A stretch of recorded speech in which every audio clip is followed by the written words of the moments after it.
the Pirates have had a really bad month after an amazing start to the season. The Cardinals have turned things around more recently, and I think when it's all said and done, they'll be right there in the NL Central. But I believe the Pirates are still just one game out, so they're very much in the mix as well. Yeah, that division is crazy, right? I mean, you both Yeah. of the Centrals really.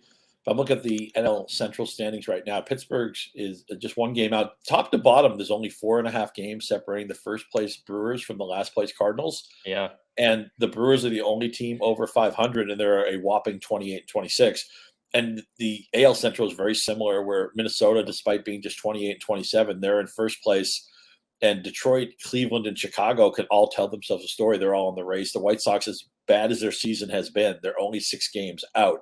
And that you have a hot 2 weeks, they could be in first place. I still think the Guardians have the best roster in that division, but nobody's running anywhere. It's just nice to see Detroit in quasi contention, even though I don't know where they're going. They just lost Eduardo Rodriguez for a while, who's their best starting pitcher. That's going to be a big hit. But the Central Division is a lot of look. I still think at the end of the day, I'm going to take the Guardians and I'm going to take the Cardinals to win the 2 Central divisions. Who would you pick right now? I think the Twins are the best team right now. They did get Royce Lewis back. I would say out of any of those teams, the Central teams, I think the Twins are the best team. The Guardians have to hit. I mean, they can pitch all day. I'm about to mention one of them here, but they can't hit. They just can't hit. Andres Gimenez has been a huge disappointment so far. Steven Kwan hasn't quite backed up what he did last year. Josh Bell has been a huge disappointment. Like they don't hit enough. I mean, period. They just do not. I think going into the year, I thought they were the most talented team.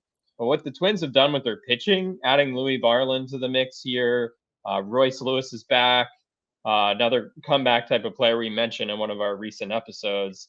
And he was great in his season debut for the Twins, hitting a homer, game tying single.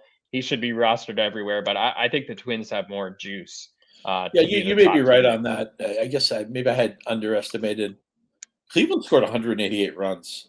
To put that in perspective, I mean, that's dead last. They're even 10 runs behind the Oakland A's, who it feels like they have like 2 or 3 hitters that are okay, and then 6 dead spots, and being watched by 8,000 fans or 6,500 fans who are all making fun of the ownership for what a clown car that team has become. Really sad. A's minus 193 in the run differential. That's really difficult to do. So I can see the case for the Twins. They built a pretty good team there. They have maybe more depth. I don't have an obvious weakness, right? They have a little bit of power. They have a good rotation. They have some good options in the bullpen. They've kept Buxton on the field, which is, I guess DH is what he's going to be now, which he's even running. He's still picking his spots. Buxton's still one of the highest percentage base stealers.